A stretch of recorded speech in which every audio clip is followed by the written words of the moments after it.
Yes, hello everybody, and welcome to this evening's live show. I've got all my wonderful players ready and raring to go. Before the show, we've been having a few little chats about all sorts of important things like pottery, cats, and the price of marmalade. And now we're ready to play some Dungeons Political and Dragons. uprisings. Well, yes, the price of marmalade. And pencils. Oh, and pencils. Yes, we won't talk about falling leaves. Oh, and falling leaves. Yes, absolutely right. Absolutely right. Yes. So all the craziness that happens beforehand, instead of serious D&D talk, because I don't believe that there should ever be serious D&D talk anyway. Oh God, no. Hold on. Gets in the way. Hold on a second. We are supposed to be playing D&D tonight. Absolutely. Absolutely. What's the price of marmalade in London, says John Smith? It's around, it depends what type of marmalade you want to get, but it's about £2.49 for the good marmalade, as far as I can tell anyway. So there you are, things you learn every day. And hello to Jacob Slotsball from Denmark. Please do not be insulted by the heavy accents that will be used in tonight's show, hailing from the Scandinavian countries. Specifically mine. I apologize in advance. And the sweater looks very comfy. Yes, thank you. It's a great thing. It's actually got an inbuilt hoodie too, which is quite nice. I can just sort of... but it's nice. It's comfy. Yeah, it is actually. It's not bad. It's not bad. Okay, should we play some D&D or keep talking about the price of marmalade? Play some D&D. Yeah, let's play some D&D. And we're going to need a recap on that one. So the Dice of Destiny. The Dice of Destiny. Shall I tell you something interesting about dice quickly? A little something about dice. Yes. We might be having our own dice set being made. I'm not entirely sure why. But a company reached out to us and said, do you want a set of dice that we'll custom make for you? And we're like, well, yeah, who doesn't want a custom made set of dice, right? Anyway, we're still in negotiations, but yes, let's see. Are you saying that there could be Dicemos? There is now. Did you see the Kickstarter I posted for 3 dice? Dice 3, whatever.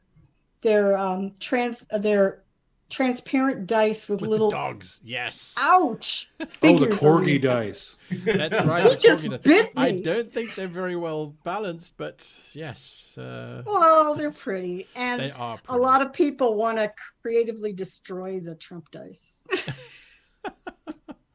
I'm sorry, All but right. did Guy just say dogs and Mirren's cat bit her?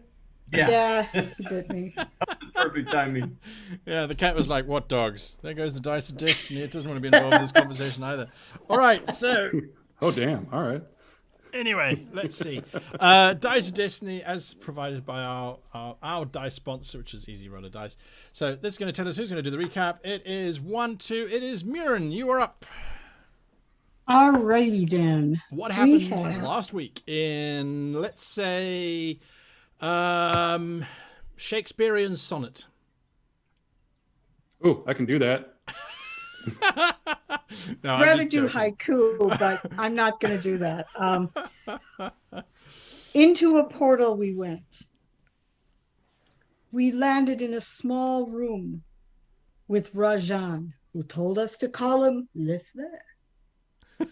Someone has unlocked the circle of time, it seems.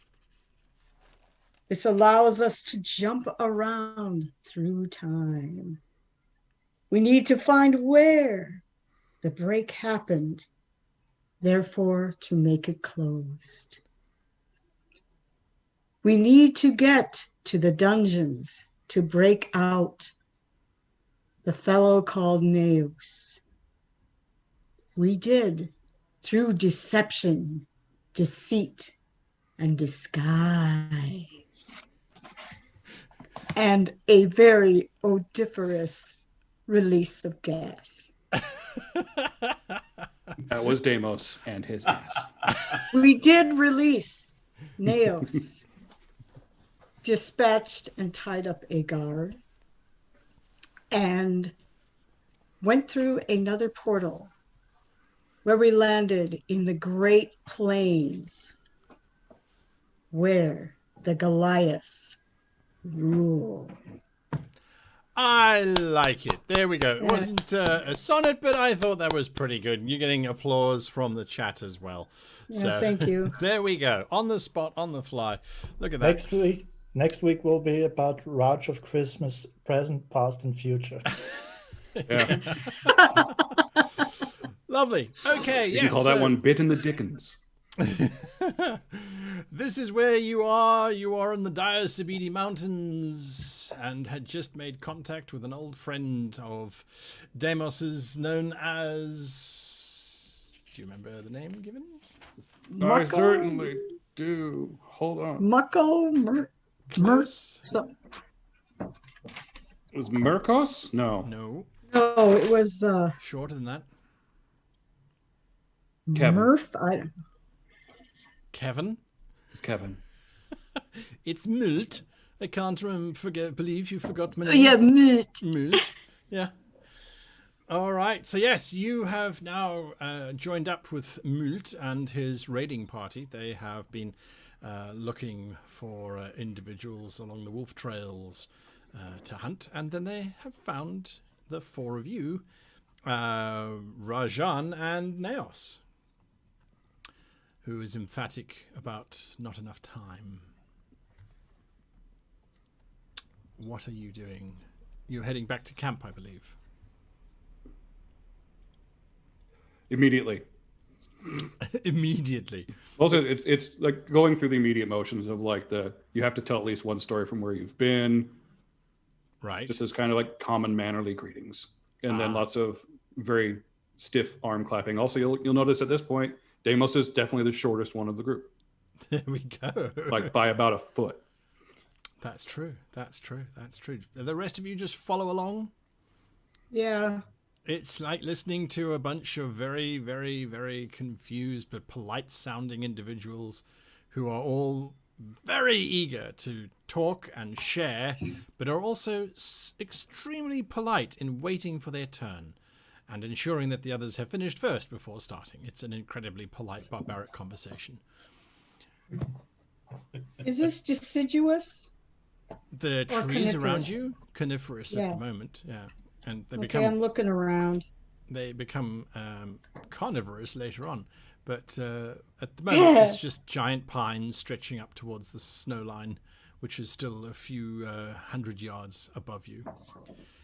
The mountains breathe out into large valleys and canyons and stretch upwards and seemingly forever.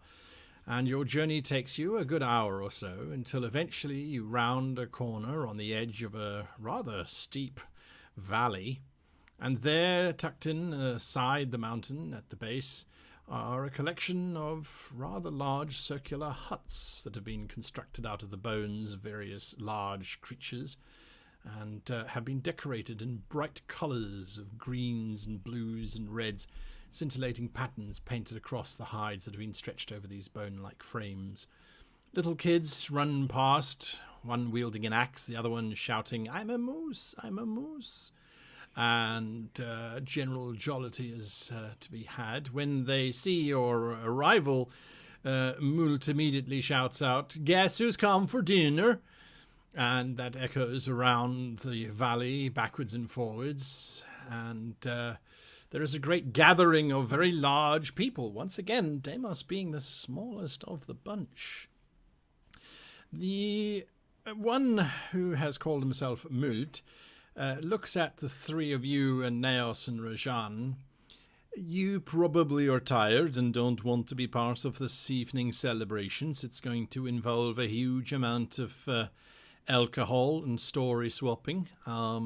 You're welcome to attend, of course, but unless you enjoy chugging down putrefied wolf tongue, I suggest maybe a quiet retreat into a yurt of your choice, and a nice dinner, maybe a bath, and then you can retire for the evening, if that's your plan.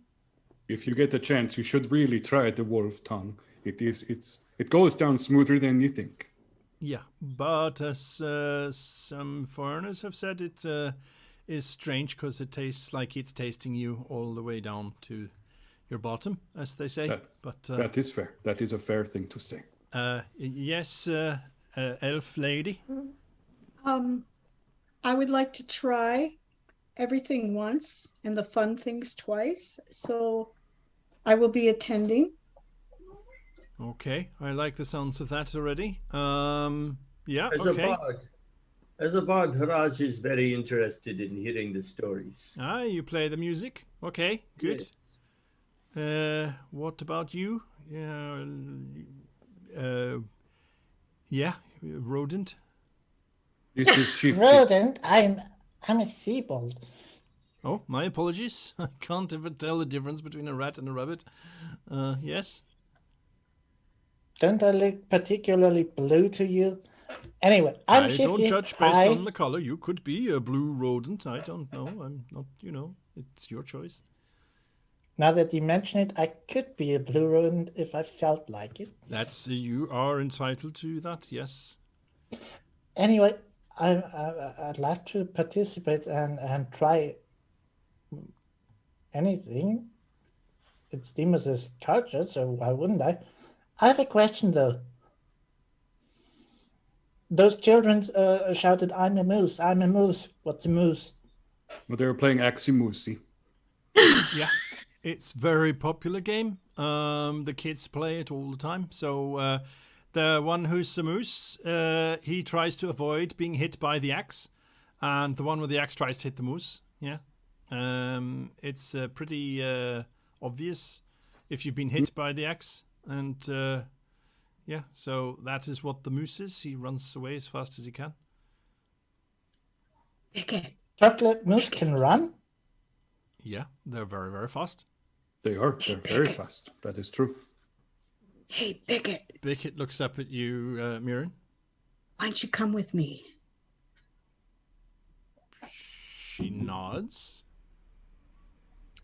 Us girls got to stick together. She nods and sort of sticks out her chest slightly, standing a little bit proudly next to you, Mirren. Shifty, is it okay if I go with Bicket for a bath and a cleanup? Bicket's her own person. Why would you have to ask me? Well, I need someone to style my hair. I lean down to Shifty. Say something about making sure to bring her back to you. Make sure you bring Bicket back to me. Oh, I will. Don't worry. Bicket, Bicket makes a weird sort of purring sound and then hides behind Mirren. Okay, well, I'm ready to get a bath. Yeah, I'll take you to the yurt. It's fine. Follow me. What about the other cat and the old man? Rajan looks at you. No, I must be going. We don't have. Why are we here? This is a very big delay. We must not be here for this long. Although you are in a hurry, but life must still be lived. But there is no point to this one. If we do what we need to do, all of this will not have happened. I do not agree with you. Sorry. Since Raj has that round thingy, can't we just get where we are supposed to be yesterday, literally? And in the meantime, we enjoy reasons for saving the world? Naos, there is a slight problem. If they change things that prevent you from getting that in the first place, then it could be a problem in the past, if you see what I mean. But I would say that clearly it hasn't happened, so we must have been victorious. or will be victorious, but we don't know yet until we've done it. Very true.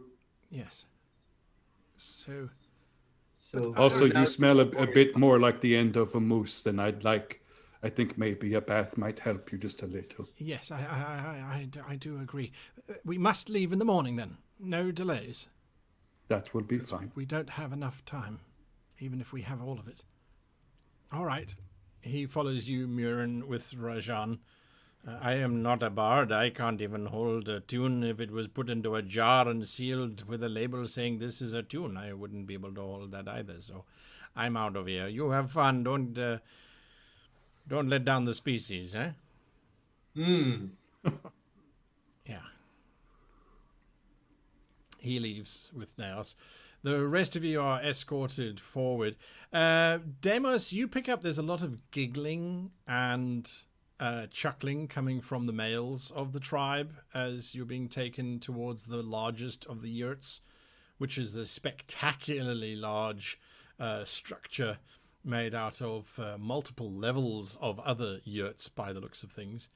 And it's decorated in flowers and the usual sort of nonsense that goes on a typical day in the life of a Diosebidi mountain Goliath.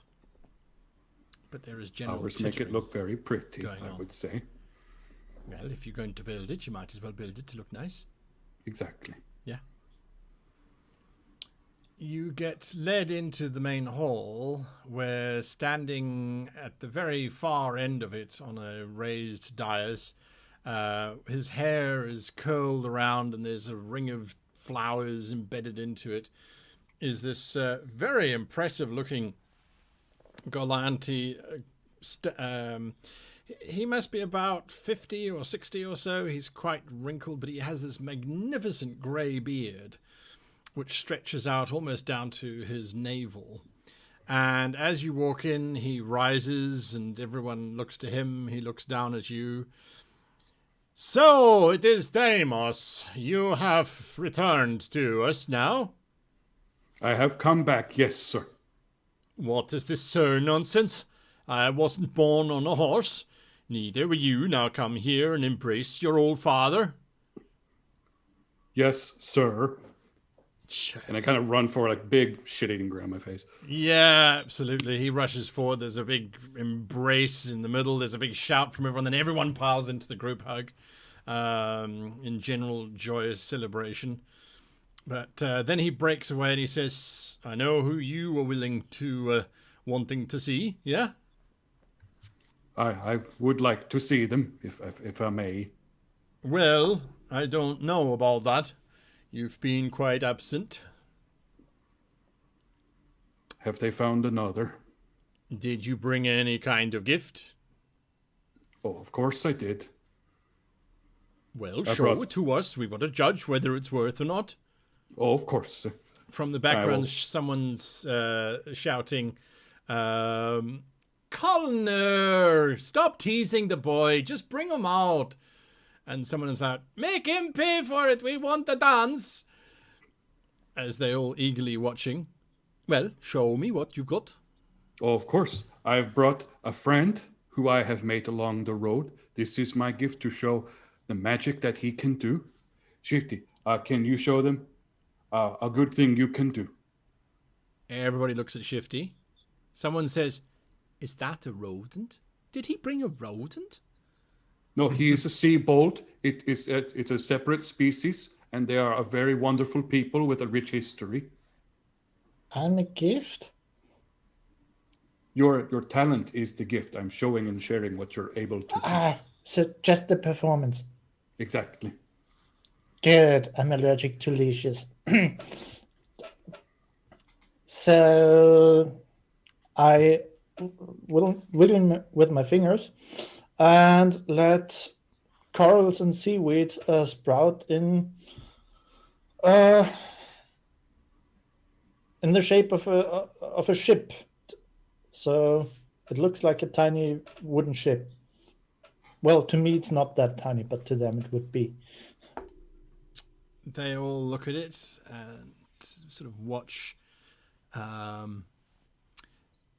Deimos, you remember when you went down to the coast when you started to see giant ships? It was quite a sight. The closest that they get to seeing are the little boats that sail on the Erculi Lake, which are single-masted little things. So this giant ship is very impressive, but you doubt that many of them actually know what it is other than just a big boat. Yeah, I'm doing the Will Smith meme.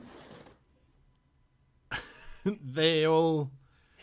Yeah, that's... there's a round of applause from... And it sort of peels out around everyone. Again, from behind, it's like, what is that? Is that like a little boat or something? I couldn't fit in that. If that's the present, then I think Amphis is going to be upset. It's not very big. It's pretty, but it's not very big. 1 second, that's just part of it. I'm going to show you what we, and by we I mean especially Demas and the other bigger 3 ones, had to deal with. I hold my breath and poof, turn into a giant octopus and attack the ship. No, Raj, Here he is telling the story of our battle that we had against the thing. What's Raj doing? Raj helps from the side with a minor illusion spell to also show a storm going on around the boat and the octopus. That is amazing.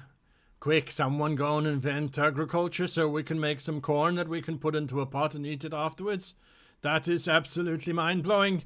Yes, this is brilliant. Okay, right. So, everyone, thank you. Yes, okay. Deimos and his companions, you've traveled all the way here. We are very glad that you are here. But now let's bring out the man to see what has been going on. Yes? And the curtains are pulled aside, and you can see Amphis has been held back by someone who's chuckling and laughing his head off. He releases Amphis. Amphis comes stumbling out into the center of this room, and he's only looking at you, Deimos. Hello, my hummingbird. He looks slightly bashful. Everyone looks from you across to him. He looks at you for a moment. His mouth parts slightly, and he says, "Hello, my little badger." And just immediate run. I'm just jumping. There's an embrace and there's applause from everyone. One of the nudges you, Raj, is like, "It's been so long since those two have been together. We haven't heard the thunder for quite some time. But I suspect they will be busy, so you should come with us and we'll get some food in you. Have you ever tried the pickled wolf tongue?" No. That sounds very interesting. Yeah. Very interesting. You Yes. are taken to the large table with meats. Fires start going. A band starts striking up. There is an old sage who comes over to you, Shifty, and the sage looks at you as a octopus. "I have not seen that type of creature in a long time. I am appreciative of your talents." I shift colors, so in a rainbow pattern.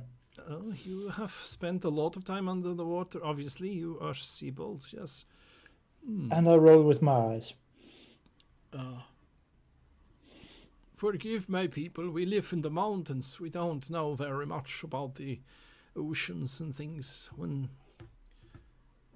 I just revert and say to him, "Now it's easier to talk." Yeah, absolute. Well, it's always a pleasure to meet someone of your talents. Say, have you tried the deviled wolf tongue? Never so far, but I'm curious. Well, let me introduce you to it. He leads you off. I love it as 3 different names. I can Murin. see how it compares to the pickled owlbear eggs from my country. Ah, the pickled elber eggs. They have not heard of that delicacy. So that starts a whole conversation on its own.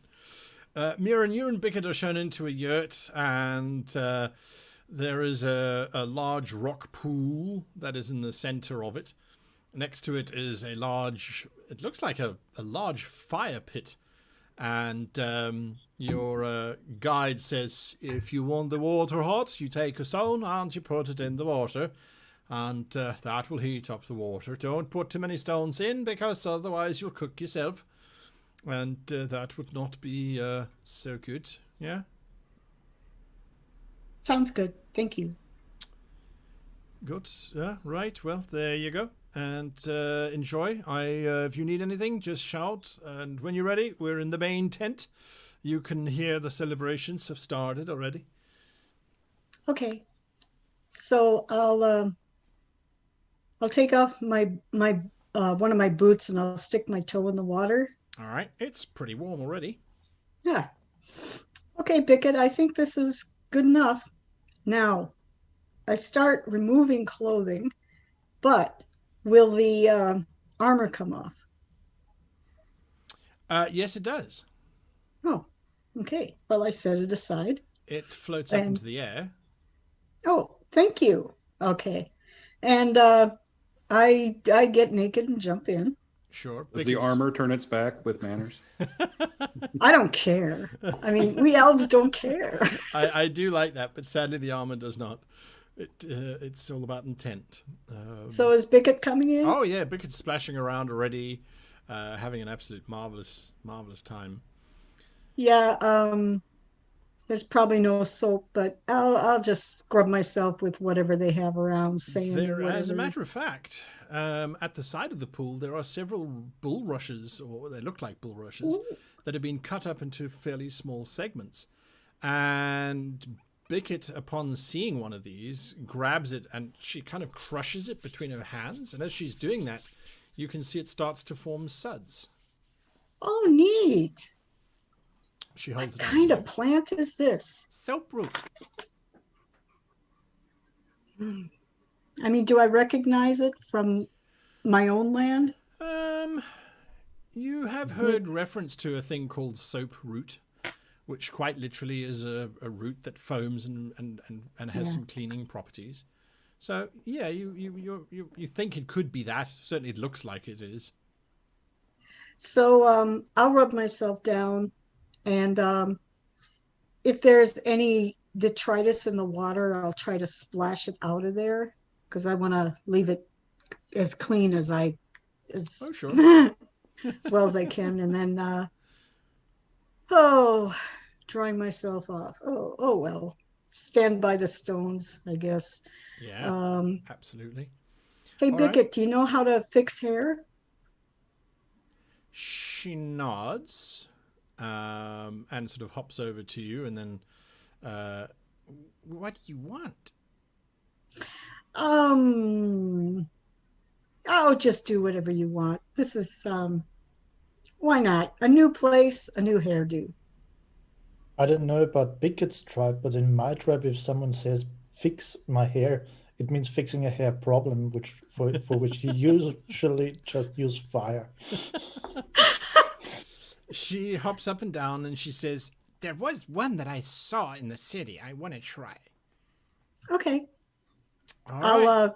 I'll comb it out as best I can, and We'll come back to Or you to it. as Bickett starts her work. I'm not. How do you react when she grabs one of the twigs that is near the fire? Quite a long piece of is it burning? No. Fair question. As long as you don't hurt me, I'm fine. She nods. The reunion is going well. You have now tried pickled tongue, deviled tongue, fried, baked. There are a whole lot of different ways, apparently, in which wolf tongue is prepared within the tribe. It all pretty much tastes the same. It's slightly tonguey.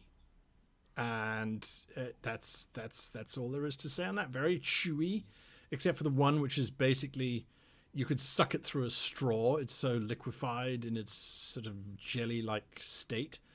Whether or not you like it is entirely up to you folk, but it is a sensation to be sure.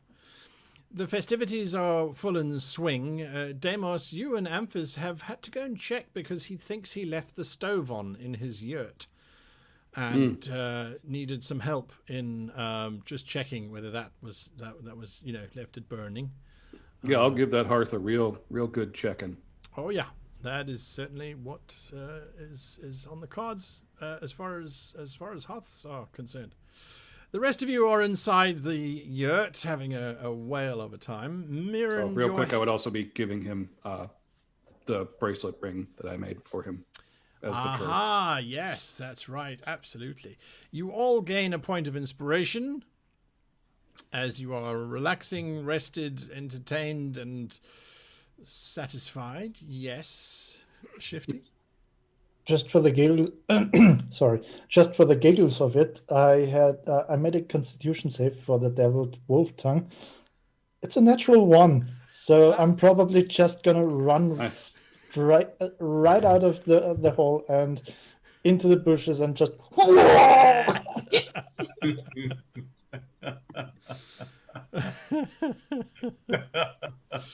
Oh yeah.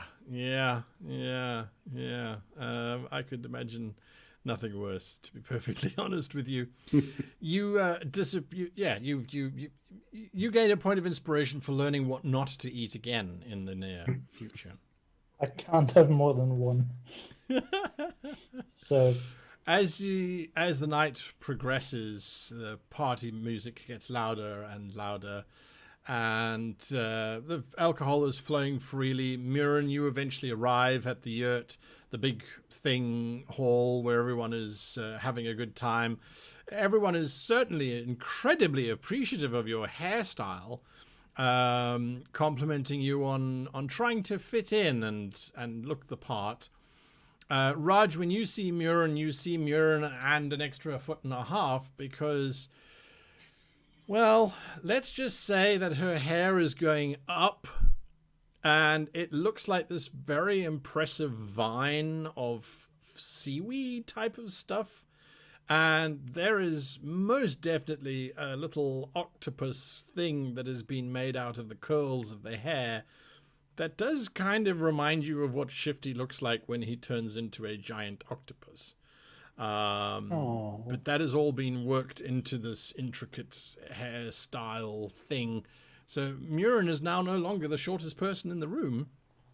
Now, not I by any assume I looked in the still water first. Yes. Before. Yeah, it's all right.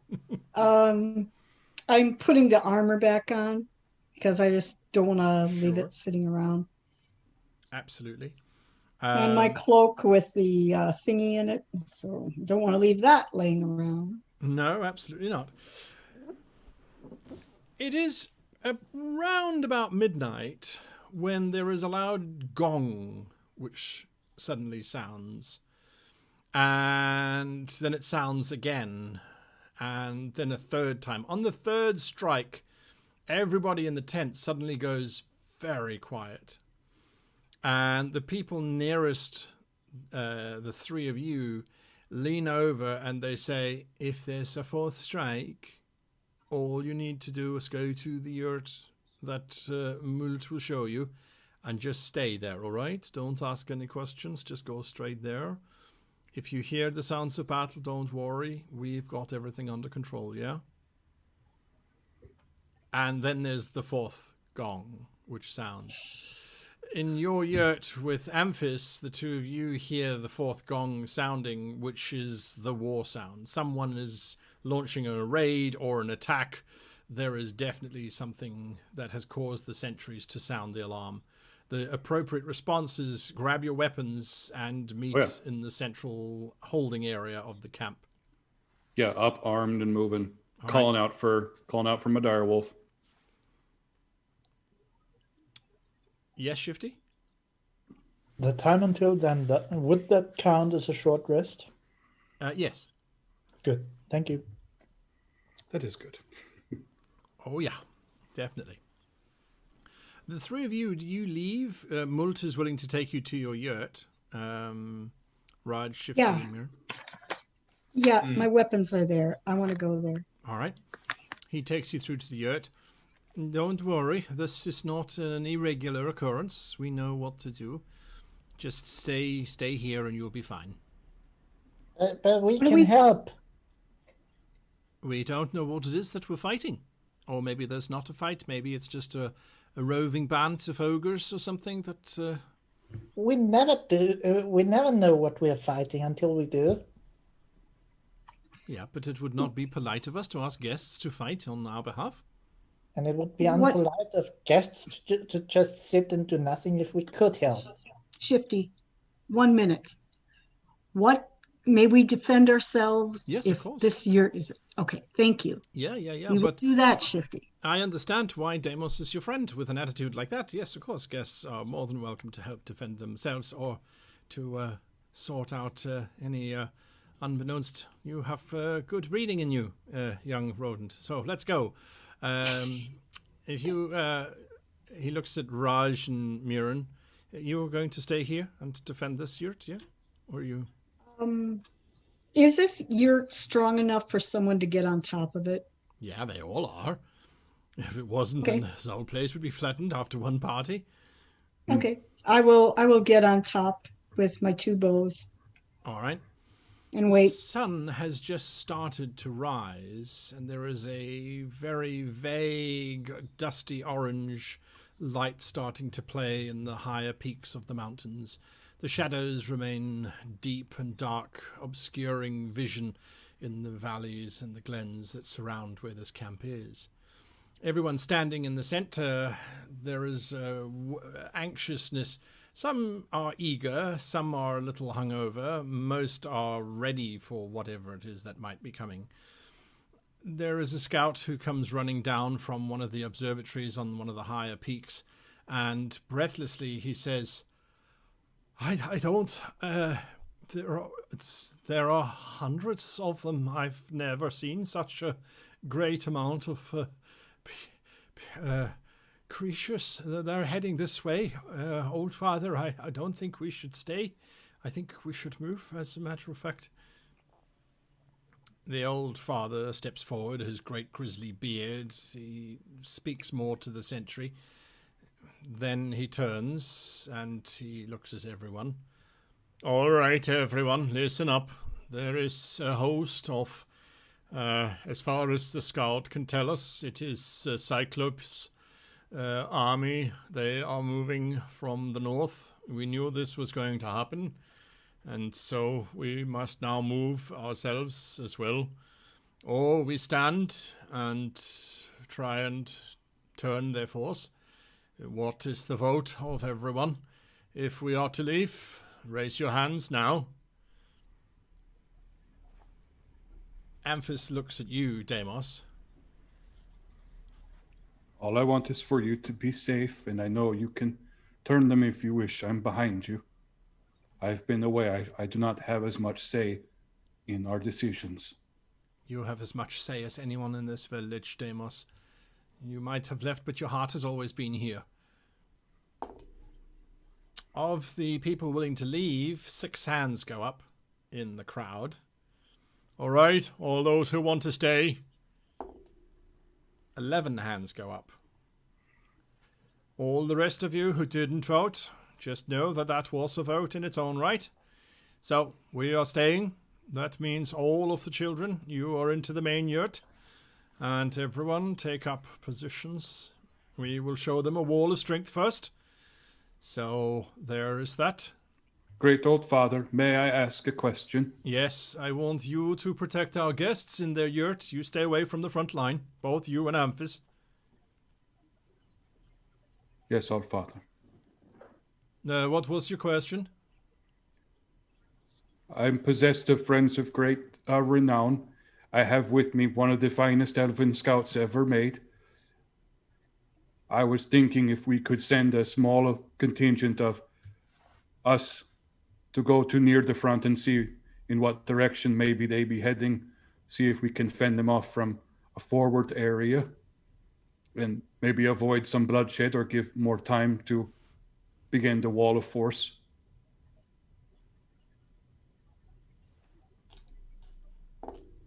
You put me in a very awkward position. I am torn between the beauty of what we have seen in your return versus the practicality of your suggestion. Do you speak for your companions? I am not the leader of this crew that is given to this man Raj. It is of his decision that I will go along if he likes my plan. Yes, this is your homeland. I agree to help you in defending it. You have surrounded yourself with the right kind of people, Deimos.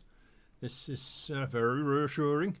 We all thought you were going to go off and become some kind of loose sailor, going from port to port, but clearly you have made something of yourself. Very well, I agree.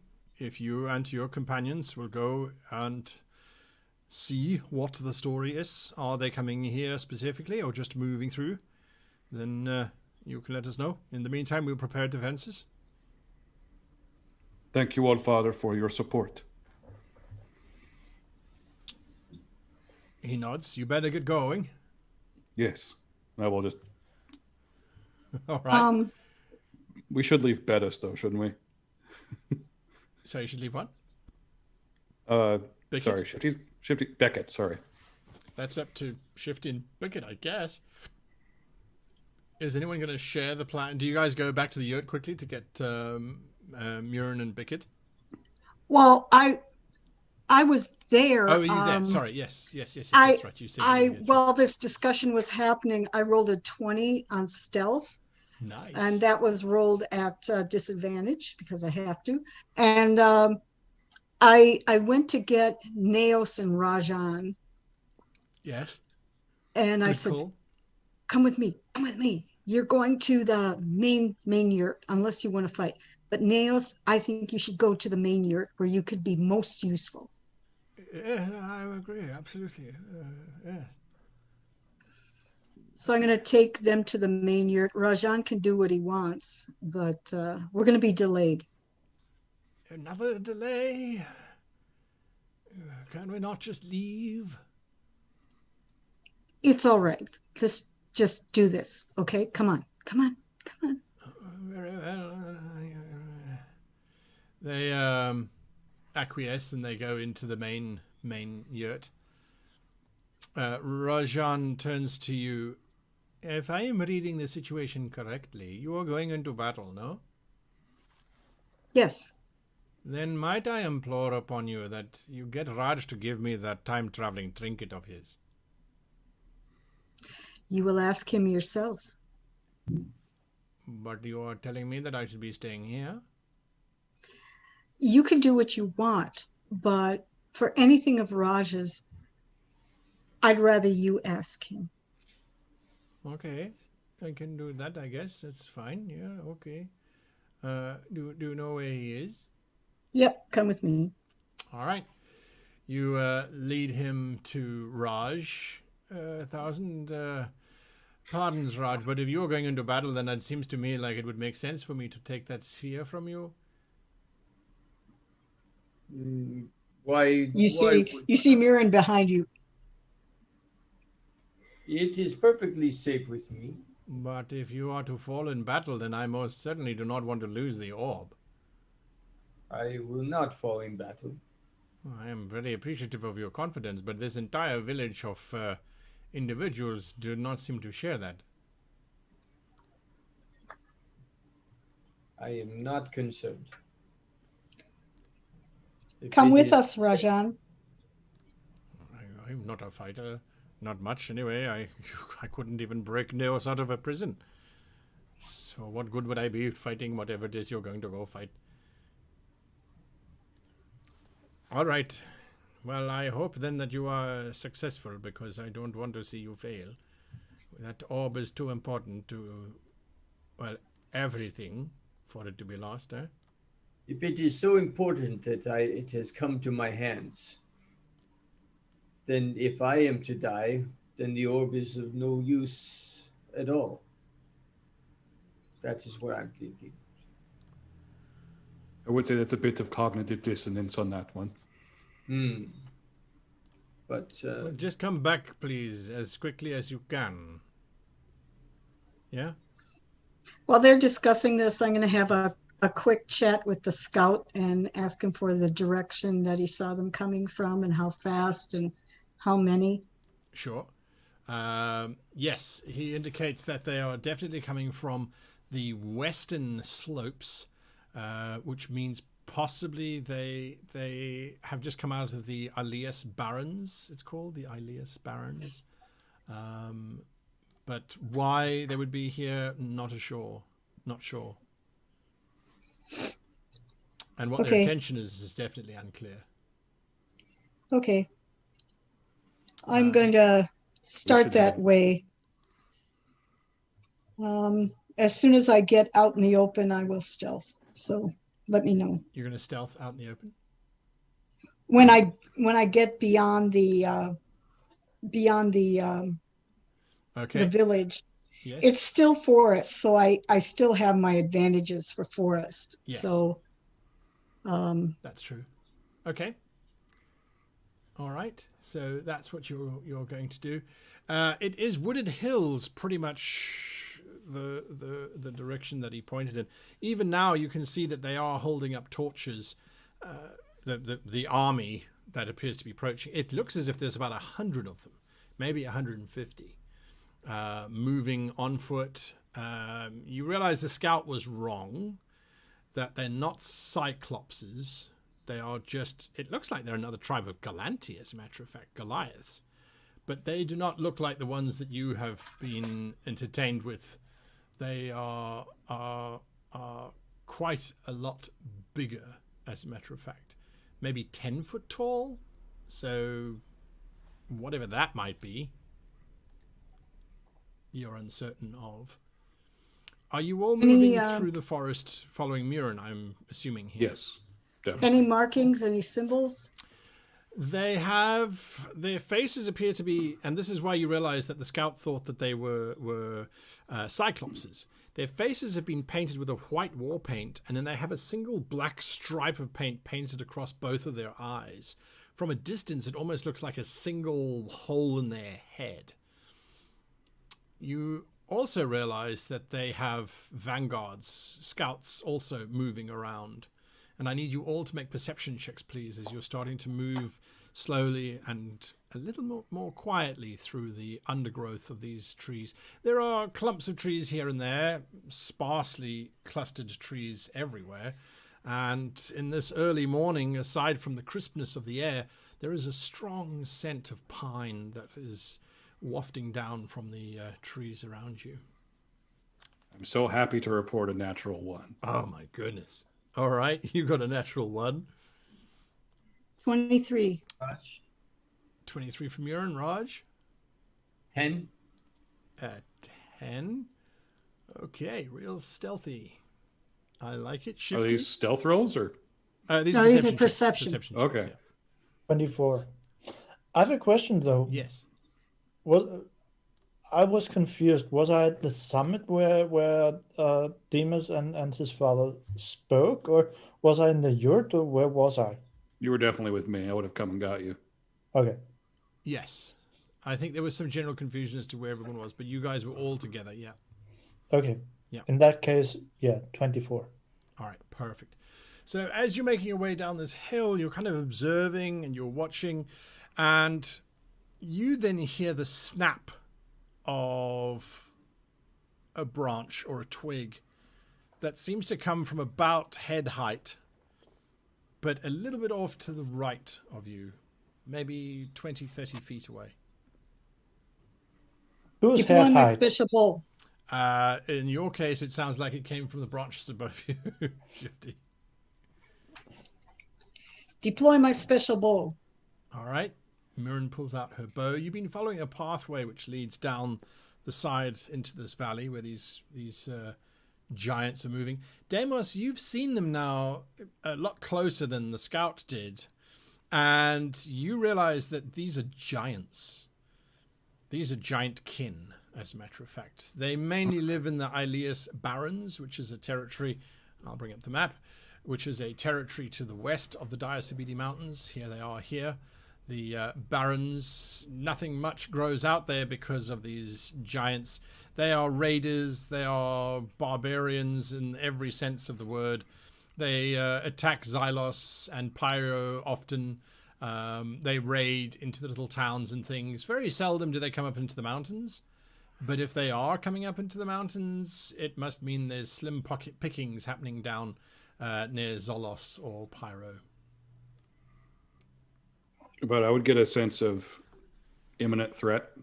Yeah, it looks like they're moving in this particular direction. You can, as you sort of trying to see more, every now and again in the center of the group, a particularly large one of these giants stops and consults with someone who's lost in the crowd. And then that giant looks up, and it looks like he's looking directly at you, as a matter of fact. But you realize that he's looking at the mountain behind you, which is where the camp is of your people. Hey, Demos, is it okay to kill these Goliaths?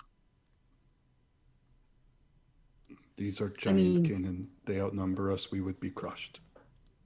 So should we leave? Should we at least take out the scouts? I'm going to try a stupid thing. Okay, you want to tell me about it? Not really. And I'm going to stand up, make a big spectacle of myself, and roar in giant. Well, there goes the element of surprise. Okay. I look at Mirren and Raj, point at him. You see, that's my friend. Stupid ideas are our specialty. Okay, I'm going to shift to a different map. What are you shouting in giant first? You'll find death beyond me. You will find death beyond me. Mm-hmm. Okay. That's what you are shouting. I'm making a big old bunch of noise.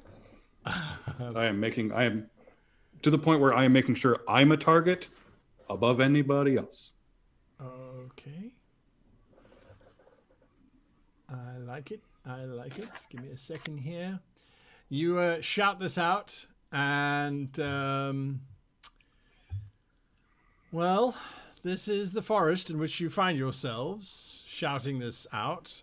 The path to the bottom of the screen is this path down here leads down towards where the army is, and the path behind you leads to the camp that you have now left behind you. Some good 6 or 7 miles by this time. You shout that, and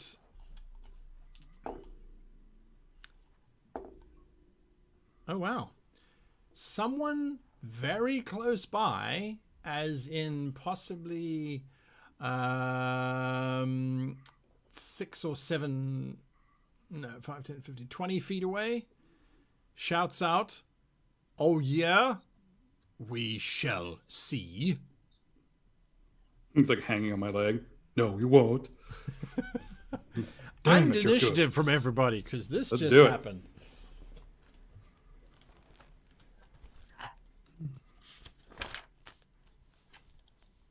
Okay, so Raj, what did you get? 10. You got a 10. Demos. I got a 19. Well, you were the only one who knew what was going on. Shifty. 17. Yep. Mirren. 10. I expect to get like a 2. Yeah. Because that's what I always roll. Well, so, you are going first, Demos. You are surrounded by light forest. Did I discern from what direction that voice came? Yes, well, there you can get a sense that he is probably to the north of you, closer towards Raj and Bickett than you are. Okay. Oh, Bigot came along. All right. Yeah, she's not leaving. She is going to turn him inside out if I don't get him.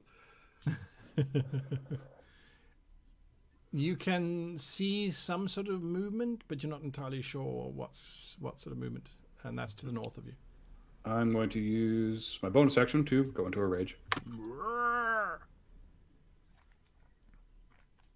And then? And may I make a perception check to perceive said voice? Sure. Absolutely. Give me a perception check.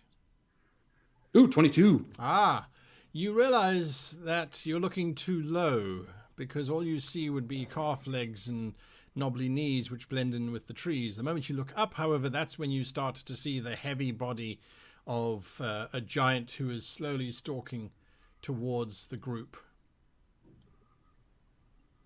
I will run up, still making a very big point of me being angry and huge and crackling lightning coming from my body. Yeah. You burst through the undergrowth here, and there is a large 10-foot giant looking down at you. You are so small. Small but painful. Why do you seek my people? We are here to destroy them. Like you, he says as he raises up his very large metal club. Ah, fair enough. And I'm going to attack him twice with my great axe. Make your attack. Ooh, I'm guessing the first one misses. 13. Oh, that's no good. You slam it into him, but it buries itself into his leather, and as you pull back, you realize no damage. Alrighty, second one is a 22. 22 is a hit. Definite hit. You slam into him. That is 18 points of damage. 18 points of damage. Okay. There we go. That is you just smash into him. Whether that does anything or not, you're not entirely sure. He doesn't seem to take much grievance from it. Shifty. Are there any other giants in the vicinity? Give me a perception check. It's got to be hard for giants to hide. Yeah. That would be 23, I think. Yes. You identify that there is another one who is sneaking up behind Deimos. And then on the other side, there is one who appears to be readying a rather large... Some people would call it a javelin. You calling it a tree. Okay. I'd like to tell Raj, Mirren, and Bickett about the third one with the Trevelin. Yes, a trevelin. I like that. Fire the trevelin! To take cover of that, and then I'd like to cast a spike growth between the second giant and Demas. Alrighty. So I'd like to conjure up spikes, which are not that noticeable, but which hurt like hell if you step on them. I like it. And that area of effect is? That area of effect would be a 20-foot radius centered on a point within range. The range would be 150 feet. All right, so you're putting it sort of just behind the giant and Deimos. Yeah, maybe with the giant directly in front of Deimos still in it, if at all possible. So this is what I was thinking, but you're saying it would actually be... Okay, no, this sounds good. Sounds good. Is that all right there? Okay, Yep. cool. We don't need to make a thesis out of it. You throw up that with your spell. After you, the giants then act. So the one that's sneaking up on Deimos, he thunders straight into the spike growth because he doesn't care. What is the effect? He would need to make a perception check against the spell DC to recognize the terrain as He hazardous. completely misses his perception check. He gets a... That would be 2d4 for every 5 feet it travels through that area. Okay. 2d4 for every 5 feet. So he's going to go through all 20 foot of it. Or, well, yes, 20 foot. Because he's just marching up to Deimos, not realizing that his legs are being cut to shreds. That would be 8d4, right? Yes, go ahead. Yeah, headache and math still works. All right, whilst you're doing that, it's unlikely that he will die from that. But the giant is now going to attack you, Deimos, the one that you attacked with your axe. He swings it down at you. He is using a large metal club. That hits an armor class of 16. That hits. Damn it. That just hits. Oh, my goodness. It takes 22 damage. Nice. I will come back to you to record that.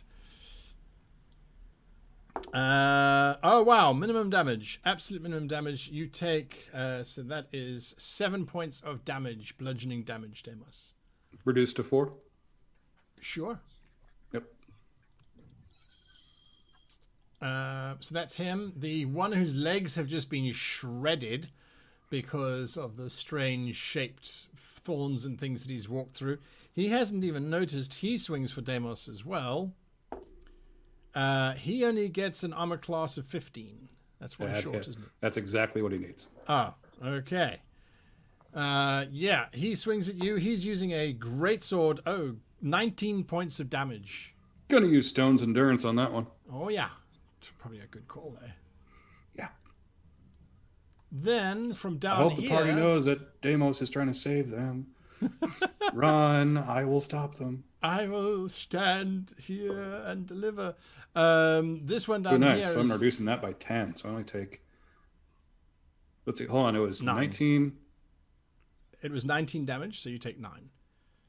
Do I add the halving from resistance before I do that, or does that matter? So I would say that you take the resistance, the effector first, then you do your rage halving. Okay, so I reduce it by 10, so that's 9 damage, half to 4. 4? Okay. Yeah. This one hurls his javelin at. It's probably either Mirren or Raj, so I'm going to roll a d4. Raj, you're 1-2. I get a 2, so it's at you, Raj. He hurls this massive javelin. You realize it's more like a ship's harpoon, really, than anything else. That comes sailing towards you. That hits an armor class of 22. That definitely hits. Yeah, I need you to make a strength check, if you please. Oof.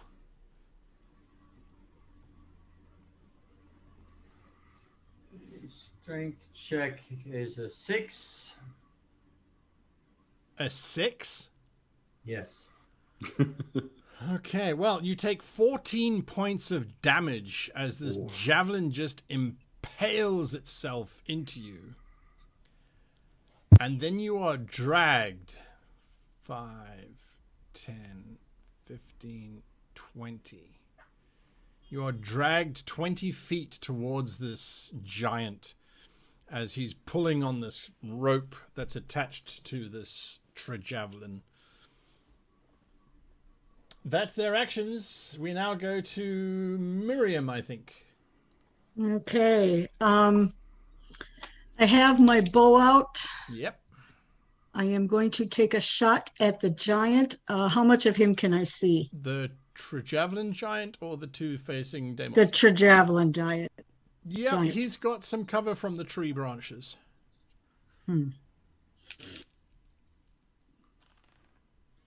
Okay, let's see. 14 doesn't hit, 14? but No, it does not hit. but maybe Mm-hmm.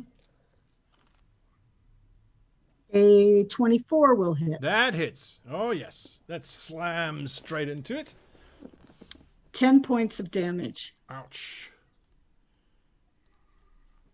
All right. Now, move me up to where the where Raj is with the just in front of him where the rope is. You're going to rush. All right. Yeah. That isn't too far. No, it's easy to get to. Okay. Then And I'm done. Raj.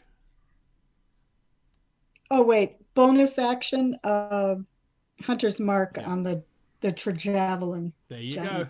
go. You hunters mark him. Raj, what are you doing? This harpoon is buried in your side. He's busy dragging you towards him. You reckon you could probably work it loose if you really wanted to. Yeah, Raj's first reaction is to try and get loose and climb up a tree to safety. All right, give me a strength check, please, as you're pulling against this javelin, trying to get free from it.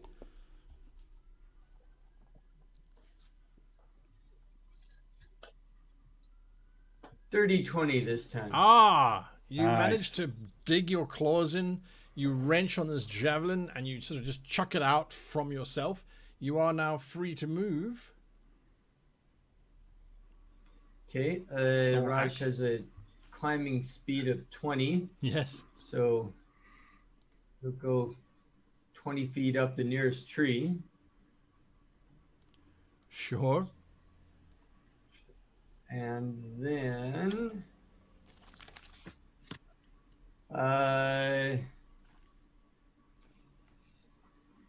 from the tree, cast Witch Bolt at this giant. All right. Second level. And that is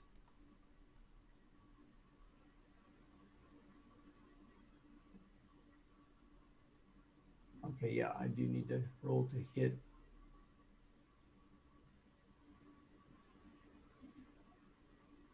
Uh, 12. 12. You frantically throwing your magic at this giant, and it incinerates tree branches and leaves and things, but it doesn't seem to actually get to him, unfortunately. Okay. All right, and that's all that Raj can do at this moment. All right. Back to top of the round. Wait, Bickett, yes. yeah. Could I shout at Bickett? Hey, Bickett, you're an illusionist. Could you call up darkness to surround just their heads, but not Demas's? She looks at you. She nods, and she rushes forward into the undergrowth and does exactly that. She throws up darkness in a 20-foot cube above Deimos. You literally see them standing there, and the next minute they just vanish into darkness above you. And there's whoa, That's what they're shouting at. Deimos, your action. You are so hot right now. This isn't the time, but thank you. What are you doing, Deimos? I'm going to use my Storm Herald aura, and they're going to have to make one of them. Actually, I'm going to get the one who's still in difficult terrain because he's disadvantaged no matter what. Dex saving throw. He fails. Do they both have to do it? Oh, and I can just do one person. That's it. Okay. Take 6. I don't think I can add anything to that. All right. Take 6 lightning, and then I'm going to. Do I gain advantage of them being blinded with yes. the darkness? Yeah, Okay. they cannot see you. I will absolutely use it. I'm going to take 1 at each of them. Sure. Why not? 25 on the first one. That's a hit. He gets 13 damage. Which one are you attacking? The one in the foliage? Oh, sorry. First one directly above me. Second Okay. one. You say 13 points of damage? Yep. Second one miss. That's 14. That is a miss, yes. You're bashing against him, but they're moving around trying to see what's going on, and in their sort of just indifferent movements, they're bashing you aside, sort of brushing you around. It's difficult to be in this close combat melee with trees behind you as well. You can smell the pine sap is just oozing out, which is such a bizarre, calming scent in comparison to the chaos that is unfolding all around you. This takes us to Shifty.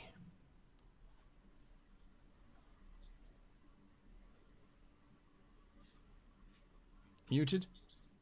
I think you're muted. Thank you. Good Good. question. Yep. I said a lot of intelligent things and no one noticed. And now we're back to me speaking my normal weird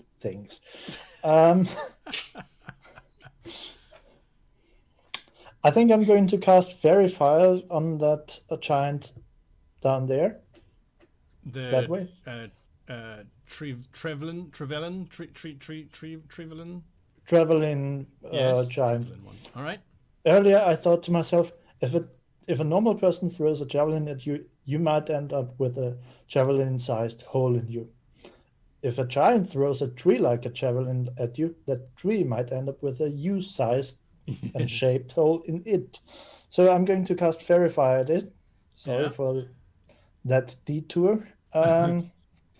It can make a dexterity saving throw. The DC would be 14. To avoid being colored in So- fairy fire. Yeah.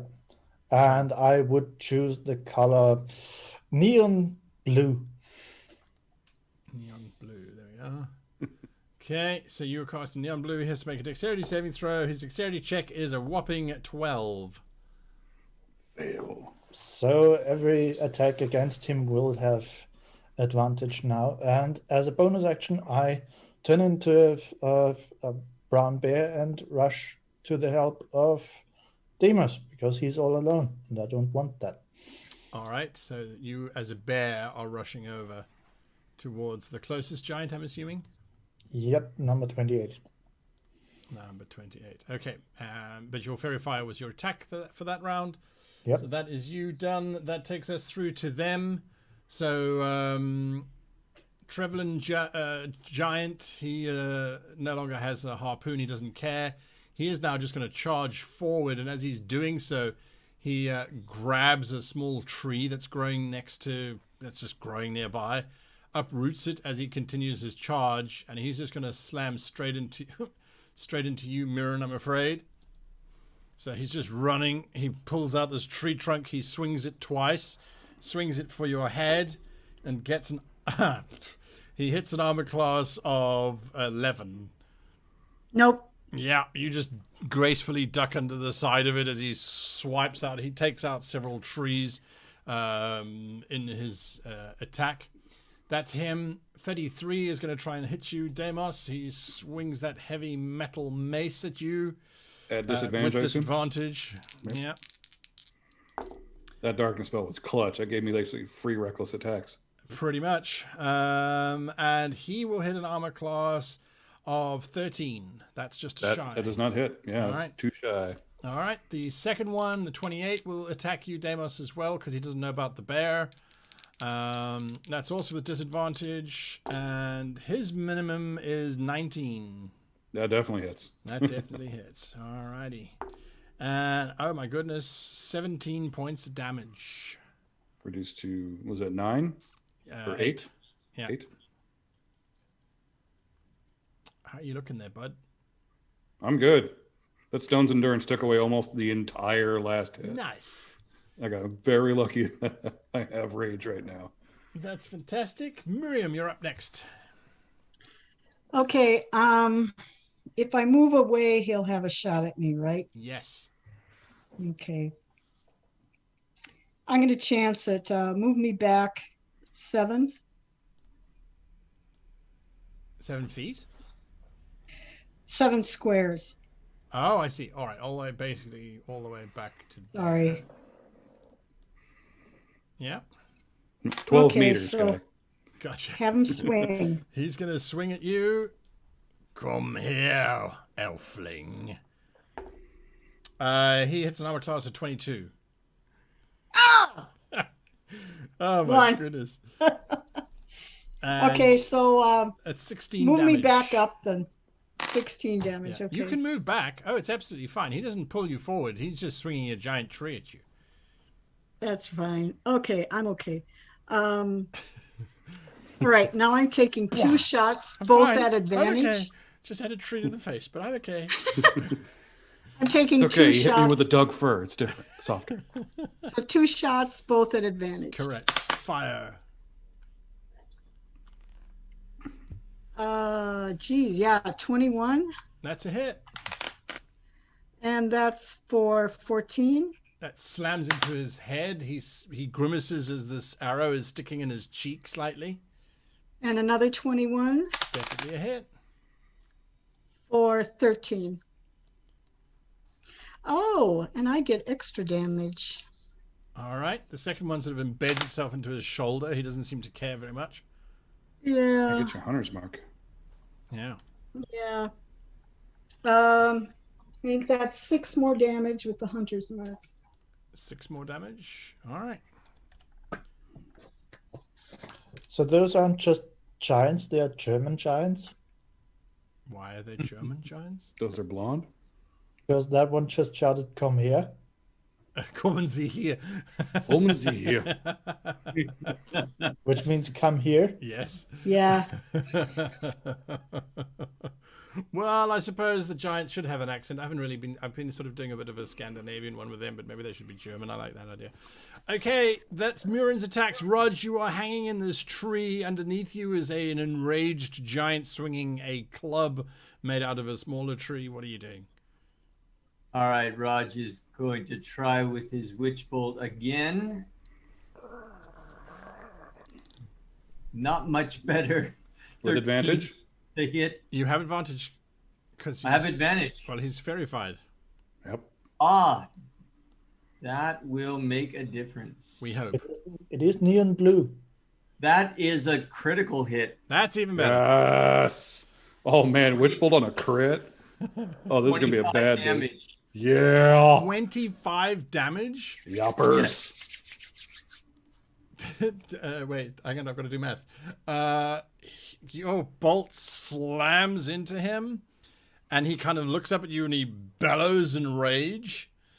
But you can see that there's this massive scorch mark across his chest, and it is bleeding profusely.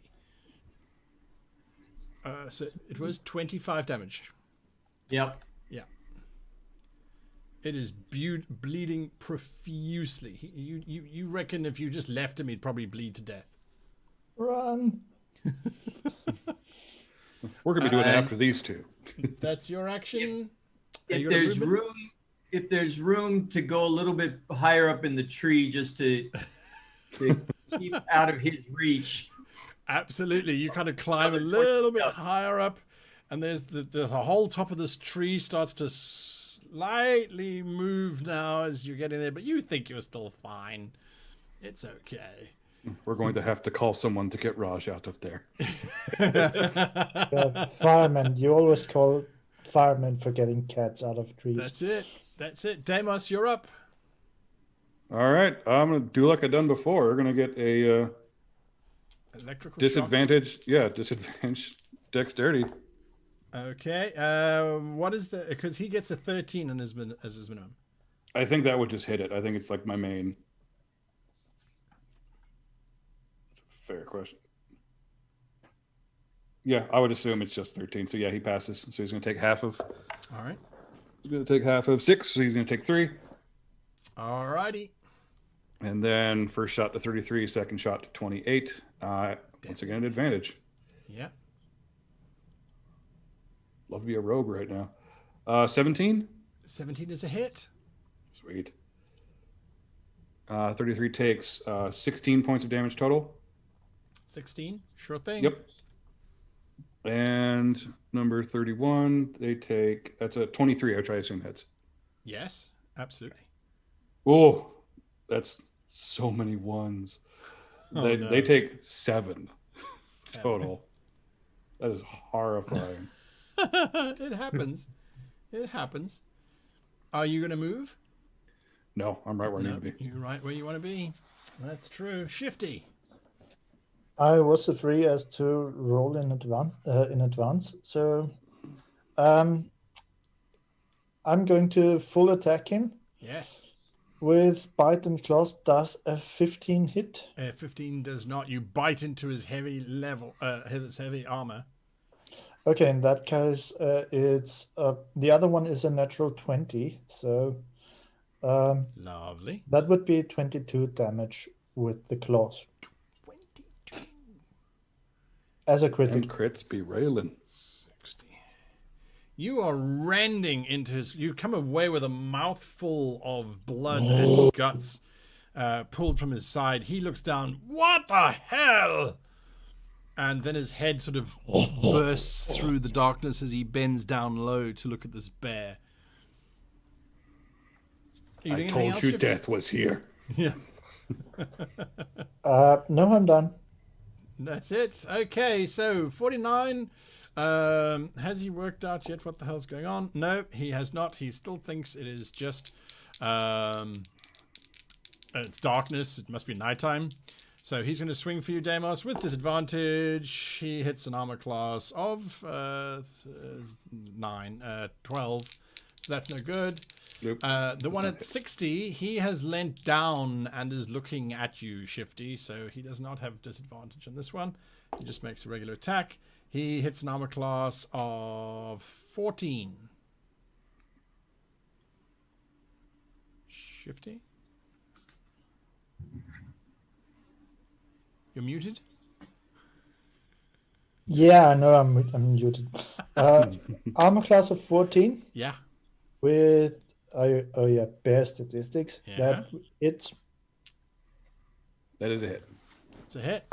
it's Okay. Ooh, maximum damage. You take 19 points of damage. ouch. Poor As bear that- me. That slams into your bear. I'm going to bear with it. At the far end, the giant sees Raj in the tree. Sorry, can you Yes. repeat the damage? 19. Thank you. He sees Raj in the tree, but he also sees Mirren with her bow of death. And his little brain is currently bleeding. So, oh, okay. He makes the intelligent call. Oh, dear. Nope, nope. Well, he thought it was an intelligent call. I need you to make a dexterity saving throw, please, Raj.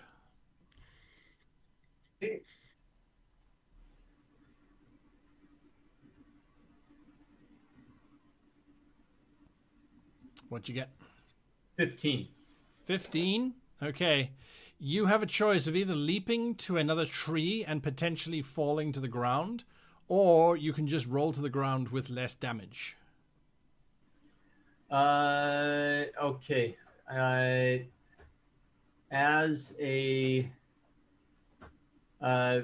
reaction, I can cast Featherfall Oh, all right then. Perfect. and land right. safely on the ground. Do you want to go left or right? Basically above the trees or towards Mirren or away from Mirren? Towards Mirren. All right. You feather fall down and land quite nicely. There's no ways that should have worked. That's weird. I was clicking on the wrong screen and your character token moved. No. Okay, I don't know what happened there. But anyway, yes, so you drift gently, gracefully down whilst this giant has climbed up the tree to try and get to you, only to realize that it cannot hold his weight. And so the whole thing has snapped, causing him and the tree to plunge down to the ground. I will roll his falling damage, which is a 1. So as he lands in this thunderous morass of tree and branch, he stands. You can see he's got a bit of branch shoved through his ribs from where he's fallen, but he still drags himself up, bleeding as he is, groggily shakes his head, and tries to focus back on where you, Raj, and Mirren are standing. That's what he does in his round. That's everyone's actions, so that takes us all the way through to Miriam. By the way, Guy, Yes. due to taking damage, I just rolled concentration on the fairy fire and 20. Oh, perfect. Lovely. Yes. Well done. Miriam? So is the fairy fire still up? It is, yes. Okay. I have to roll a concentration check on Hunter's Mark, Okay. and I rolled a 4. My concentration is 10, so the concentration is gone. Yes. Okay. Oh, is that Tasha's new rules for Ranger? No, Never mind. it's a Never mind. concentration spell. Mm. So I will use my bonus action to do it again. Sure. And Fire. personal attack, Hunter's Mark back on him. Sure. Okay, so that is that's a lot. About 30. What was you? Did you hit him? Yeah, 30. Oh, yeah, That that's was my- definitely a hit. Sorry, I thought it was damage. I didn't realize you could get No. that high. All No, right, 11 is the damage. 11 points of damage. Yeah. And How the does he second, die? Tell me how he dies before you fire the second shot. okay, it's a lot like Legolas with the cave throw. He goes, ooh, ooh, ooh, and then bleh. All right, love it. Okay, yep, he drops to the ground, dead as a dead person can be. You have a second shot. I do. Can I pivot and see that one of the giants? You can see the one that's looking at Shifty, yes. Okay, I will use that second shot on Sure him. thing.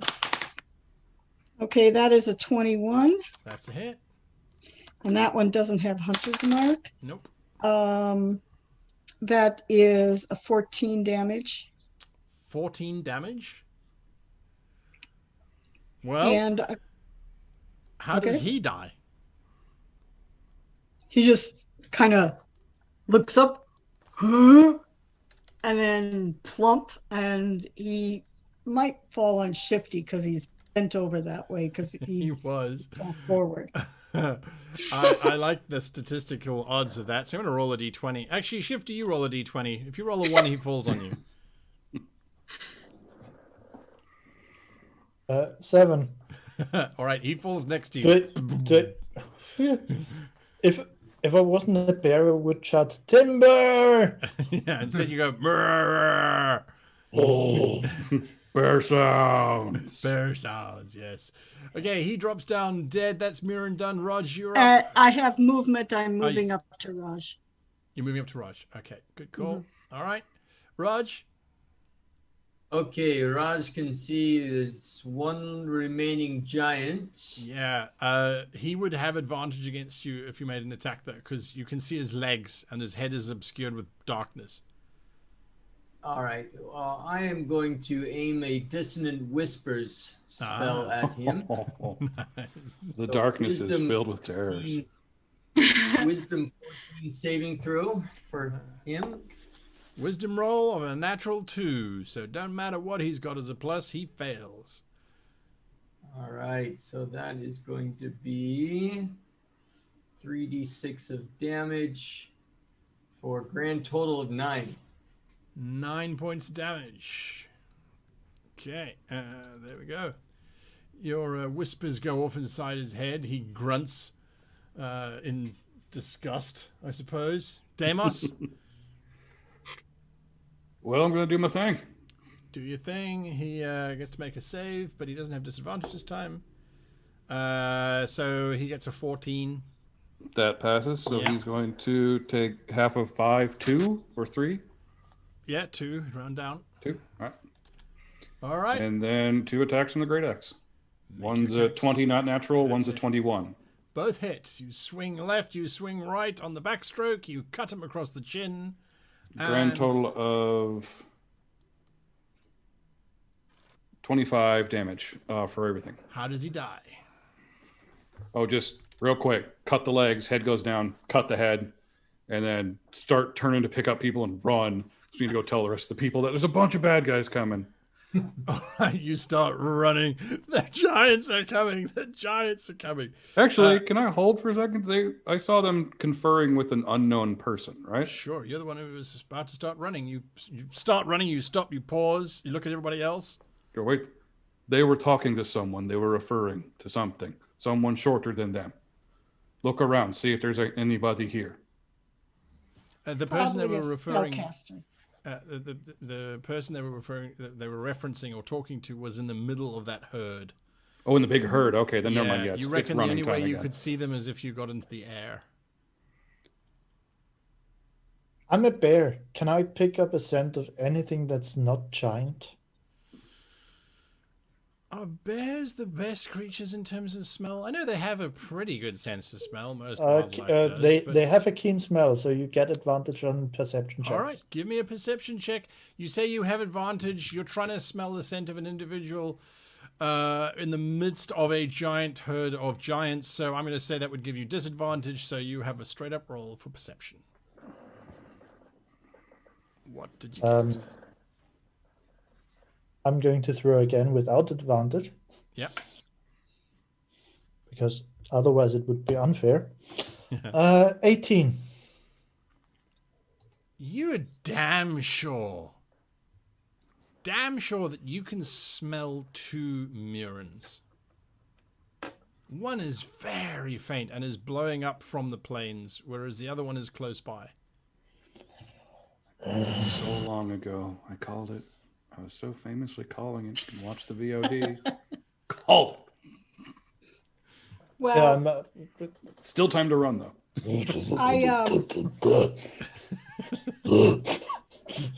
Is Demos close by? Yeah, you all gather together. I throw him a greater healing potion. 44 plus 4. You're rolling that yourself. Oh, don't throw me one. I've got one. I'm going to chug one. Okay, cool. Save it. Save your stuff. I'd like to look at the others very intently and point with one claw at my nose, point at Mirren, and Gotcha. The bear with the paws tries to point out two, but yes. Gotcha. Raj, Raj, do you need a greater healing potion or a regular healing potion? I've got a regular one. I'll just use that for now. Okay. All right. So and then you I'm guys out are there. running. No, Oh, okay. Murin, yeah. no, I'm gonna look through these the pockets of these giants to see if there's any paperwork or anything. Okay. That's fine. I'm leaving. Damos is like, run! You look through run. the pockets. Absolutely not. Also, I rolled 3 1s on that roll for my greater healing potion. I am very angry about that. I'd like to run for Bickett and try to nudge her to just sit on my shoulders while we dash for it. Oh, yeah, she climbs up on you and she rides you quite happily. Raj, are you searching the pockets with Murin or are you following Deimos and Shifty? Sorry, searching the... Murin is busy Pockets looking of the through the giants. pockets of the giants quickly. Yeah, I'm seeing if there's anything important. Okay. Well, as you were searching Murin through the closest giant to you, I assume that would be the one that you went for. It looks as if he's wearing a thick hide armor that's been crafted out of the skin of some grey leathery like beast, of what you're not entirely sure. He has what you would consider a longsword with him, although he would probably use it as a Bowie knife. That's to his side. He has another large harpoon on his back, which has a length of rope tied to his belt. Another tree, right? No, this is a proper, like the first one that he Okay. threw into Raj. This is a proper harpoon, and then he has a pouch. For you, it's a large sack that's strapped to his side, and when you open it, it's difficult not to retch, as it seems to contain some kind of meat that's been perhaps out in the sun for too long. Okay. Nothing else? Okay, fine. Nothing of significance. Raj, are you searching a different body? No. I was gonna look at the same one, but if there's nothing there, then I'll follow up with Damos and Shifty and Bickett. All right. Murin, you Yeah. can hear that the giants are starting to move into this forest area. Are you going to go and search another body? No, I'm gonna go to a place that is I'm gonna stealth to a place where I can get a good overview So of up the a tree. army. If there's a rise or anything. Okay, you're going to head for that and then try and have an observation from there. Okay. I just gotta check my stealth here. Stealthy stealth. Okay. My stealth is 14. All right. you scamper up a tree that's on a slight hillock that is part of this decline, and you start to look towards the massive army. And that is when you see, without a shadow of a doubt, who is in the middle of them. And we'll be back next week for that. Thank you all for playing. Thank you all for watching in our new time slot. I hope you guys had as much fun as I did. I had no idea where this session was going until it was inspired by conversations beforehand. So I thank you all for that. We will see you all again next week at 7 p.m. UTC, UCT, I think, that sort of thing. UTC. GMT. UCT. UTC. Universal Time Counter. That's PDT. PDT, PSD, and all the rest that go along with that. ETC. There you go. ET. What? You want a PS3? Oh, God, no. All right, folks, have a good one. I will be doing my little review afterwards, which I talk about what I had planned for the session and all that sort of thing. John Smith, thank you so very much for that. Really do appreciate that. Lemon character raising both his thumbs up. Well, there you go. Thank you for that. Thank you all for watching. Thank you guys for playing. I'll be back in 5 minutes for that review. Until next week, if I don't see you, have a great one and happy gaming. So long, farewell, adieu, goodbye.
Hello, everybody. Thank you for staying and keeping me company as we go through the breakdown of tonight's session. So it does contain spoilers for the rest of the campaign, if you are following along with that. And if not, then enjoy. So tonight, well, let's recap. Last week, I really wanted to get the characters moving forward. I wanted to wrap up with this whole time story. I was kind of done with that, you know, I wanted to move away from what has been done, basically, for no particular reason other than the fact that it's time to move forward. I think move on. That anyway is or was the plan. But before we started today's session, I was chatting to the guys and I was saying, okay, well, what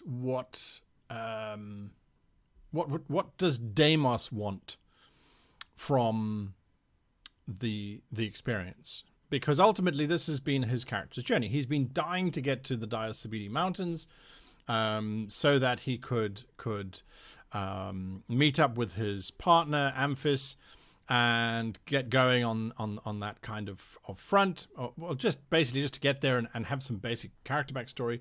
So I really wanted it to feel like he had gone home and there was this big celebration and they were treating him like he was part of the family. And I think that played out quite well. I think that worked in terms of the coming home ceremony and the little name calling and him and Amphis going off and doing their thing.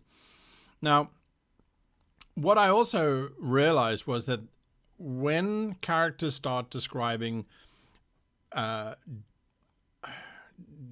mundane actions, which is good role-playing, I will admit, but at the same time, sometimes you go, okay, well, we need to speed things along here. That's my opinion anyway. And also, I mean, this is a show. It's not like we've got 3 hours to role-play in and it's okay for all of the niceties to start playing out. But this is about setting up moments. The moments happened and then we needed to move on. I had urged them to move forward with the character saying, we don't have the time, we've got to move and all that sort of stuff. They wanted some downtime. So I thought, okay, let's give them some downtime.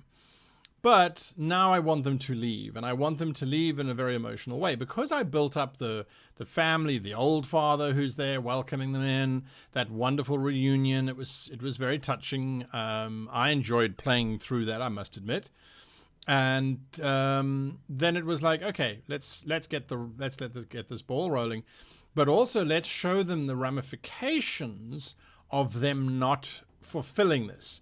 And that would be that one of them has come back and has now wrangled up this army of giants who are going to now attack and take on the village and possibly kill or destroy everything that Deimos loves, again motivating them to do the time jump so it can all be reset once they are done with doing their funny business around time. And I think that kind of has happened. I think that has kind of worked out. That's played through. That's quite cool. So I'm not unhappy with how that played out. Why were they initially Cyclopses and then they were giants? Quite simply because as I was loading up the map, I hadn't planned that. So I was recycling an old map that I had made on Dungeon Fog. I was looking at the tokens that I had prepped, and I've prepped a lot of tokens for this game. I hadn't prepped Cyclopses. So I went with giants that had a black face paint and said, well, that's where it came from. Instead of panicking, instead of going, no, actually I was wrong, I decided to say, well, the scout didn't see it correctly. And I think that's something that people tend to not think about when running games is there are times when the NPCs are wrong. And we shouldn't hide from that, I don't think. Okay, I'm going to try and strike through. I've got some text loaded up here. No, that didn't work. That didn't work either. Okay, well, I don't know. I wanted to show you the original plan. So there is the original plan of what needed to be done. So we have just got here now. If you look at this big, long plan, the time cult abducts Raj. They believe he is fulfilling an ancient prophecy, using the spheres into a single whole and gaining mastery over the universe. So this is where we are at now, after I don't know how many sessions. So that just gives you a picture of where we are in terms of this journey. That this is now coming to an end. It won't end next episode. I strongly doubt it will end next episode. I think it's going to take 2 to play out because we're only doing 1.5 hour stints at a time. And then once that's done, we can then move on to the final one, which is the nature cult begs for help. Their great stag has been eaten by bizarre wolves, which is also a Miriam story. So we'll start to bring in Miriam's tales there with her sister in the equine forests, because she's been writing letters back to her brothers and family and that sort of thing. So we'll get her involved into that one. I know I said that that's basically been done. So I need to look at this and just decide. Either I will do that one, the nature cult. I mean, these are all malleable in terms of which happens in which time. So we could argue that this has been done, the Kraken has been done, but it wasn't the nature cult. It was the life cult that got involved. So far we've done life cult, we've done death cult, and we've done time cult. So I do need to do something for the nature cult.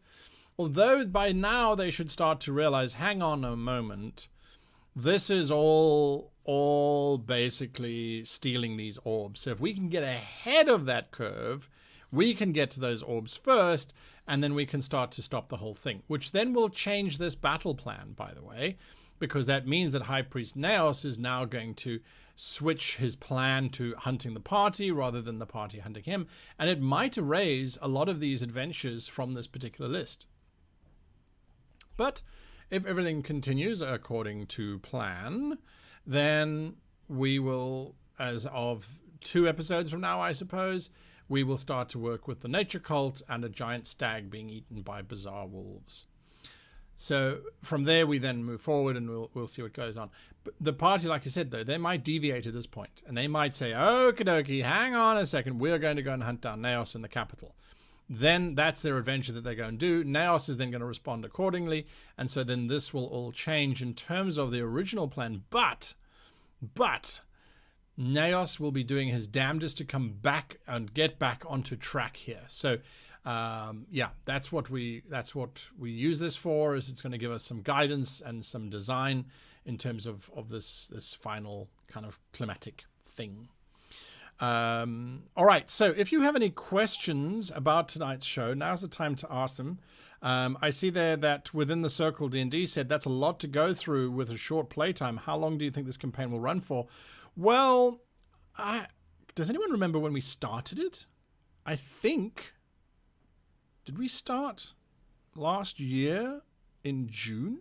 Has it been almost a year already? I can't believe that. It doesn't feel like it.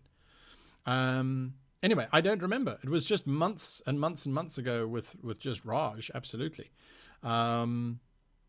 Very different kind of story as well. This is what I love about our hobby. Is it's so different. Yeah, I don't think it's been a year. It feels like maybe it's been a year. They've done so much, maybe. I don't know. Anyway, so yes, I would say that we will probably, I don't know, it really depends on the players. It'll probably wrap up, I would say, sometime maybe in November or so. You know, the players might not be available for that entire period of time too. And that's a big thing. Now that this group is going, I feel that if one of them leaves or says they need to leave, I will try and wrap the story up within that time frame. Not because I want to slight the other players, just because I want to make the player who's leaving have a good leaving experience. Unless, of course, they just vanish and they ghost me, in which case then their character can die a horrible death alone and unwarranted. So there you are. Session 0 was April 29th. So April, yeah, May, June, July, August, September, October, November, December, January. Wow, 9 months already. That's insane. That is insane. And I think we've only missed like, what, a month's worth? We've only missed about 4 episodes in totality, maybe 5 episodes. Good heavens. Well, time flies when you're having fun, I must admit. So yeah, I enjoy this one. I really do. Now I've got another game going, which is running. It's not a live stream game because of the time frame in which we are working. I've got a whole bunch of players. You know them all if you've been watching this channel. It's Mitch and Kai, whom I absolutely adore playing with. It's Michael Kessevan from the Dead Aussie Gamer, and Sammy, as a matter of fact, have all come together to play in my other game, which is the Talisman game. And I have to say, and well, I'm sure all of you experienced this, but we were playing the game this afternoon. It was session number 1. We did session 0 last week. Session 1 was today. And it's a D6 system. So you're rolling 3D6, which is a different way altogether. But the GM doesn't roll dice. The only time the GM rolls dice is when they roll damage. And even then, the players could roll that damage on behalf of the GM, because the amount of damage that things do is pretty fixed. It's either a D3, a D6, or 2D6 type of stuff. So, and it's still role-playing, and it's very different. And I'm not sure which one I prefer. And it's only because of familiarity. I'm familiar with Dungeons & Dragons. I've been playing it for 20 years. The D6, the 3D6 thing, I'm not yet in that comfortable space where I'm just throwing out stuff. Players will still ask a question and I'll go, I think it's this, or I think it's that. And what I love about Talisman is it's not a ridiculously complicated system. So that will be coming out next week, Tuesday, and that will be running for 3 months. That's 12 episodes. So that's a fixed term campaign. Quite different from this one, I think. And the players are very weird. I mean, Talisman allows you to play a ghoul who raises the dead as a character option, regardless of the class that they are. It's really different, and I sometimes sit back going, no, this doesn't make sense. And then after a while you go, you know what? Actually, it's just cool. It's just fun. So there is that. What else can I tell you before I disappear? I don't see there are any other questions really coming through. Not that I think there are many questions that go through. And within the circle, D&D says, is that the one where they went to the ancient temple? I was listening while doing other things. No. So this is a whole new series altogether. Brand new series. The first episode was only recorded today and will be up next week, Tuesday. So totally new series, totally new characters, just a lot of fun. So there you are. Yeah. If you are a patron and you listen to the weekly podcasts, there was a vote that was conducted as to what the next podcast should be, because I think in about 6 weeks' time, the Nautical Campaigns podcast comes to a close. It comes to a conclusion. I will have read the entire book. I think it's going to be like 45 episodes long, which is insane when you think about that. So the one after that is going to be GM Musings. And I have to say,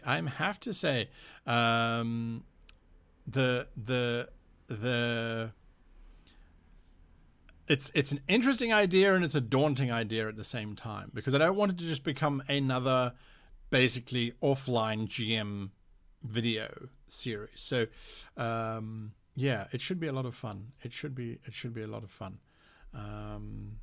But yes, so anyway, that's what's happening there. Our Kickstarter for Epic Battle Maps is nearly done. It has blown my mind how successfully that has gone. We're on nearly £64,000. We are 800% funded. It's absolutely amazing. 49 hours to go. So that's going to be interesting to watch. You know, they always, it's a funny thing if you've ever done a Kickstarter. They say the first 24 hours and the last 48 hours are 2/3 of your earnings, and the middle section, the 3 weeks that it runs for, that 3 weeks is your other third. And you look at that and you go, okay, well, that's interesting. And the benefit, of course, is that the more books we order, it's not so much how much money we make off it, it's the more books we order, the cheaper the books get. And so we can then sort of pass on some savings and things in terms of that. Yeah, lots of interesting and exciting things happening. I hope you guys are being able to play online somehow through Zoom and taking advantage of everything that we have brought forward for you guys to have a look at using your code for Great GM, the Great GM code for Dungeons and Dragons, for Dungeon Fog, for World Anvil. I did mention that there's mention of some dice possibly being made. We've got a discount on that that'll be coming through hopefully. So there are many things out there to try and sate your gaming needs. Anyway, that's enough rambling from me, I think. I'm going to bid you all a fond farewell. I will see you again next week when the adventures continue. And until that time, thank you all for staying with me and watching. And there we go. Your support really does make it totally worthwhile, and I really do thank you all. So, until then, I wish you and yours the very happiest of gaming.